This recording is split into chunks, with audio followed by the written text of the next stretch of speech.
Yo, what's up everybody? So, this video will be about the double swing that I cleared tier 93 Nightmare Dungeon with.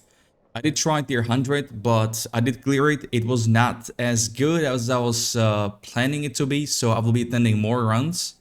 But disclaimer, this video will not have a gameplay because I have a separate one, as you can see, or some of you already saw it. That's why you asked for the build. So we go straight to the business. Skill tree. We got Frenzy, mainly for the damage reduction here. It's very powerful, 24%.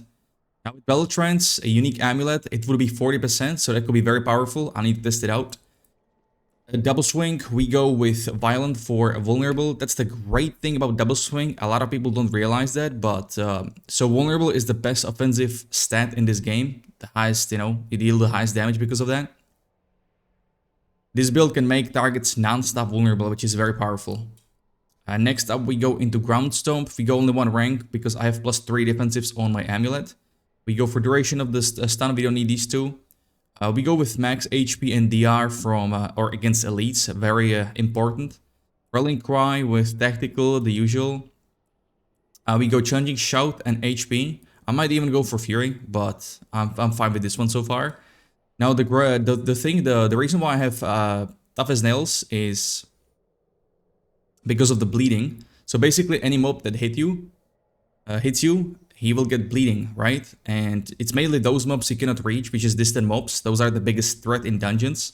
So with this passive, we have Aspect on Pants, where you gain damage reduction for each nearby bleeding enemy, up to 20%. So you need 5 mobs, and you will have full 20% DR.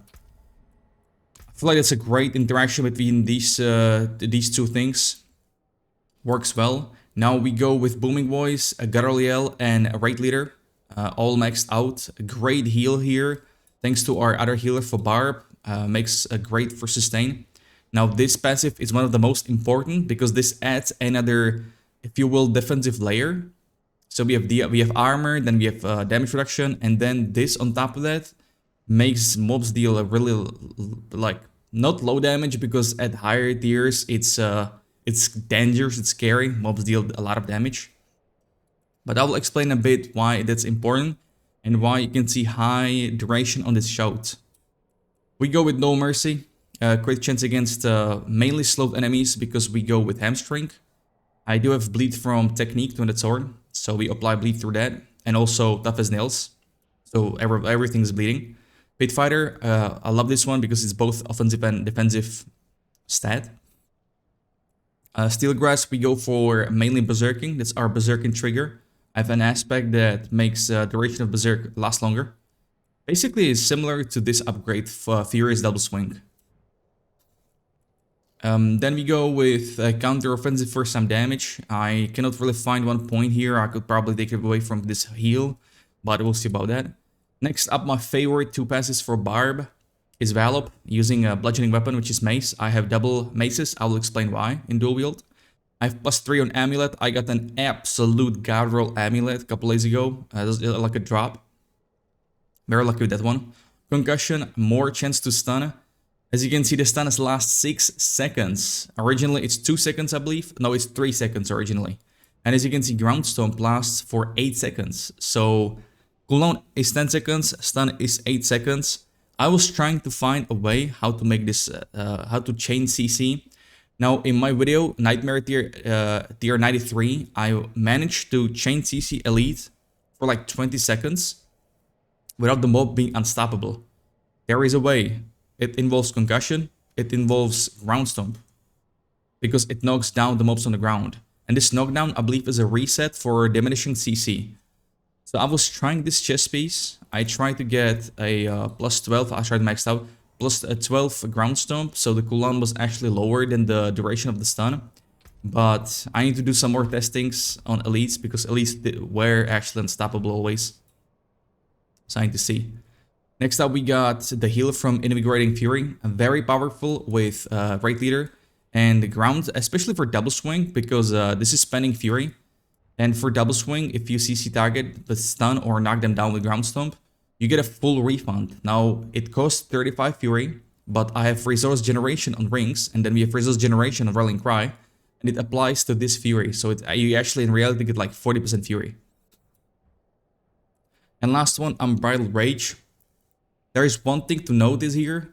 There is X in the bracket. Anything you get with plus core skill damage gets multiplied. That's what a lot of barbs miss, and they think close damage is the best, but I don't think so. Sure, close damage, close enemies roll higher number on weapons, but because of Unbridled Rage, I managed to get over 500% on damage with core. Not sure how much you can get damage with close thanks to Territorial, but I did not get as much damage increase as with close. So these were the skills. Let's go over Paragon Board. I have 7 boards overall. First one, I go with both sides because it's low requirements and a great bonus. First glyph, we go with Territorial, and it's not maxed out with Dexterity. I believe I'm missing one more here. Once again, both sides here. Very important note for armor. Armor is the single-handedly best damage mitigation stat in this game. It gets the calculation for damage mitigation is armor resistances first, then it's all damage reduction, which is right here, and then it's conditional damage reductions. And HP also adds on top of that with Gabriel. First board or second board, we have Weapon Master, just for the glyphs and melee for the armor. Once again, very powerful, very strong. I go with Red here. I think it's a must-have because you get also Fury when you crit strike. Next up, we got third board Decimator, mainly for the damage reduction from vulnerable enemies and vulnerable. Once again, the single-handedly strongest offensive stat in this game. We go for more vulnerable and armor. I love this note, very important. Next up, we got Flawless Technique. I love this, was probably my favorite for dual wield build because it gives a lot of crit damage. It's 30% here. Glyph here, we're running ambidextrous that buffs all magic nodes, but also gives us damage while having one-handed weapons. So it buffs our nodes that deal or that give you a lot of crit damage. We have 3 nodes here. On top of damage reduction from close enemies. So this is the best glyph for this board is definitely the one that gives you 2 magic nodes. Also plus 200 armor, very important. Potion healing, you know, comes in handy. The next board we got Blood Rage, and here we go with Undaunted. Damage reduction while fortified. Once again, not maxed out. I believe I'm missing like 1 node here with the willpower. And even more damage reduction from bleeding enemies. Another board, we have a very powerful one. The second important, I would say, most important, Bonebreaker. I'm going with Exploit here for vulnerable damage. You can see that this is a Dexterity Paragon Board. I might put Wrath here instead of Exploit because it gives you more damage than Vulnerable here. It's not that much increase, 4%. And Wrath was, maybe it's the same actually, 7.4. I should change these actually. But we have a lot of crit damage from these boards, so we'll see. One of my favorite DRs is damage reduction while healthy. Pretty important. I would probably put a glyph that buffs magic nodes. That would probably be better. But kind of hard to choose like which board is more important in terms of like, you know, buffing the magic nodes. All are important. Maybe we could go with close. I'm overcapped. Like your goal is to go for 40% damage reductions. That's what that would be your goal. So we were here. This is very good one. Max HP and life. Very important to go for this one. Now, our last board is just for the Warbringer. Ever since Numbing Wrath, the aspect got nerfed or fixed, you don't get as much Fortify, so I really recommend Warbringer. There is one combination that I'm looking for, and that is a different Fortify aspect, which is Steadfast Berserker. Because there's a lot of Fortify. It's sadly a lucky hit, so we'll see how often it procs. And you need to be berserking, so it's 2 conditions. But I would like to try this together with Rallying Cry, the strategic. Because every time you deal damage, or you take damage, you get 45 plus. So, we'll see about that. I need to test it out. Now, I was running 7 boards. 7th board had a glyph, so I might change it. That's why I'm thinking of different Fortify sources. So I could afford another glyph, and I would probably go with the, so either Ire or more DR, but I would probably go with the Imbiber, Potion Healing, and also Attack Power. You know, healthy. This glyph right here gives you Attack Power. Quite a lot, because we have one, we have this Aspect right here that increases attack power. As you can see, I got 7k right now. If I move, it goes down because it stacks up. But that was Paragon Board. We go over gear now, piece by piece. Headpiece right here, we go with cooldown reduction, max HP, total armor. The fourth one, I would love to go with crowd control duration. I will explain in a bit why. Basic skill gives you more DR, 20%, a must have. Chest piece, we go with percentage armor, Fortify DR, bleeding DR, and all DR. This is numbing breath that got fixed. I got pretty good roll, 22 out of 27. Our gloves are absolutely min-max. This is a dream glove. We got max roll on everything. It's crazy how I got these. I still can't believe that. But with the aspect, we go with the, makes your berserk duration last longer, especially if you crit. And if the target is staggered or stunned, CC'd, we can just do nothing but double swings, so you proc this very often.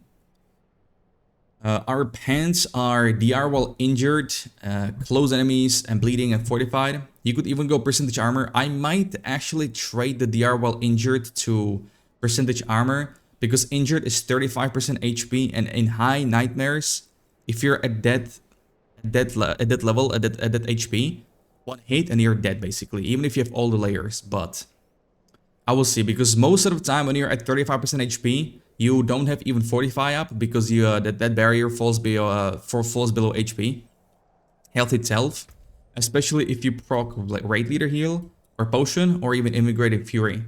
So we'll see. That armor is very important. This aspect, I already talked about it. Our boots here are absolute best. Shout out to Hells, he gave me these because he dropped them. So maxed out free cost reduction was the first roll. Maxed out damage reduction while injured. Fortify generation 30% is very, very sick. It's the first time I'm having this affix and it's very noticeable. Helps us with Fortify from Numbing Breath, Warbringer, it's really great. I like it a lot. Dodge chance against distant enemies is also important. Like, dodge chance is another layer of defensives, and that's the only iframe, invincible frame, where, you're immune to everything. In this game, besides Blood Mist and Flame Shield, like a stat itself, dodge chance is real powerful. I chose Distant because Distant is that's the biggest threat in dungeons, those range mobs. Sadly, it's not like highest roll, it's a mid roll, but it's alright. We go with Exploiter for the CC duration and dealing damage to unstoppable enemies, because enemies are unstoppable a lot. This also helps with the damage to objectives. It increases damage to objectives, but it's still rough to fight or like destroy objectives in tier 100 Nightmare. So that was our gear. We go with red gems for HP. I'm at 18,000. With Shout, I'm actually higher. 21 almost. Now our weapons, 200 right here. We want to focus on strength or all stats if you need for a Paragon Board. Vulnerable damage, crit damage, and core skill. We go with Smiting for a CC duration by 80%, and if mobs are injured, which is 35% HP and below, your crit chance increases by 40%. So with this, I have 80% crit chance right here. Pretty wild. Another 200 is Retribution. We have a lot of stunts from Concussion, from Ground Stomp, so it procs 24/7. So dealing damage to stunned enemies is about 80% is a lot. Now we use Double Mace. I will talk about it in a bit. It stacks even on top of that even more. So all stats, core, crit damage, vulnerable, as I told you. A lot of people think that this increased damage to stunned enemies only applies to those that get stunned, those distant enemies. That's false. That's a myth. I tested it. It works every time. There might be sometimes a bug where if you go out of town and you don't unequip this aspect, it bugs out and does not activate. So you basically need to re-equip that. Our dual wield. All stats, vulnerable, crit, and core skill. I go with Inner Calm for this attack power increase, damage increase, because our combo is Steel Grasp into Ground Stomp. So Steel Grasp into Ground Stomp, the mobs are in place, you're in place, you just start swanging. Mainhander, I just got it recently for 50 million. Vulnerable, core skill, great damage, and strength. Accelerating is amazing for attack speed. Must-have aspect. I love that one. So gems, we go with greens, great damage to vulnerable enemies because we have non-stop vulnerable on targets. Our rings, I go with max HP, vulnerable, crit chance, resource. Like crit chance, vulnerable, and resource is the must-have Fourth one is optional. You can go crit damage, you can go max HP. It's up to you. Now you can see this aspect, very unusual, right? Assimilation gives you even more dodge against enemies that are affected by dots. And our bleed is a dot, and our dot applies to all enemies that hit you, right? Or if you apply bleed on them. If you get Steel Grasp, Ground Stomp, and you start swinging, you will apply the bleed from actually I don't have it from here. So pretty good. Another ring, we need to get Bolt Chieftain, even with 2 shouts, even with 1 shout. Once again, same combination of perks. I could have higher resist generation, but it's okay. Higher crit chance would be nice on this ring. And same story with this. I would need a higher vulnerable maybe. And now our amulet, an absolute godlike. So cooldown reduction, fury cost, all defensives, and battle up. That's the single-handedly best amulet you can get in this game. So if we were to go with the belt trends, we would lose a lot, but also gain a lot. So, you know, depends. Disobedience, a must-have for an amulet. Because aspects on amulet actually give you more bigger number. I need to sip on this delicious coffee. Excuse me. And gems, we go with skulls for armor. Armor is the most important stat in this game. It was calculated that the cap with armor at tier 100 Nightmare is 13,000. But if you're built, like for example with this build, even with 200 technique getting bleed from here, even if that's tough as nails, so bleed stacks your disobedience faster, and it does too. But on single target or like lower, like small amount of targets, I'm not able to reach 100 stacks. That would put me at 13,000 armor. So I have to use potion for armor, heavy iron over here with 500 armor. Or there is one from Helltide, gives you 900 armor. And there's also a incense that gives you armor over here, 150 for each member in the group. And that was also 200.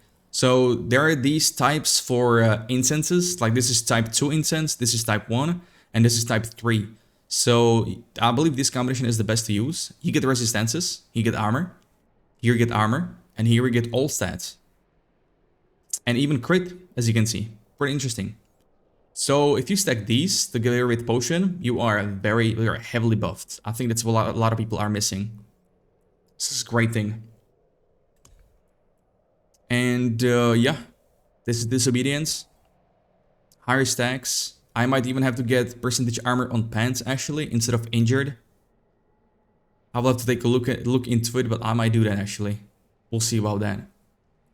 So consumables, I just described that. Aspects, I believe we just covered about everything. The combination, the shout, the little secret, little barbed secret technique. I will make a separate video about it, but just briefly. So a changing shout applies a taunt. Taunt is a CC. So anything that gives you CC duration, like smiting and exploiter, applies to this taunt. That's why you can see the duration being for 15 seconds. With this taunt, we actually get the DR, 46% in my case, and the HP. It actually applies. But what you need to have is mobs around you, so they can get taunted. So with Bolt Chieftain and Martial Glyph, we can have non-stop uptime on challenging shout and also the damage reduction. Which sounds pretty powerful, right? But sometimes it's kind of weird, the interaction, because sometimes it does not work on single target, sometimes it does. Not sure what's happening here. Maybe the HP is a problem. I need to take a look more, but yeah, that's it. And another way, I already touched on that briefly with the ground stomp, with the CC, chain CC. But basically, you need to proc concussion first on the target, right before the mob gets into unstoppable phase. You press ground stomp, that will put the mob on the ground, and if you're lucky, with the lucky hit chance, it will get stunned. And while it's stunned, I believe you can proc concussion on top of that. That's literally what happened 2 times for me in that 93 tier dungeon on 2 mobs, 2 elites. So there must be a way. So I'll look more into it. But anyways, I'm streaming every day on Twitch, so the link will be in the description. If you guys have any questions, hit me up there, or you can hit me up in the comment here, or on Discord. Everything will be there. And I hope this was helpful. Good luck, everybody. If you have any questions, hit me up. Also, that's a funny thing. In that 93 dungeon, I was not running 200 expertise. I was running 100 expertise, which is absolutely useless. So I was missing on disobedience stacks. That's just a little little spoiler. All right, anyways, have a good one. Take it easy, everybody, and thank you very much for watching. Peace out.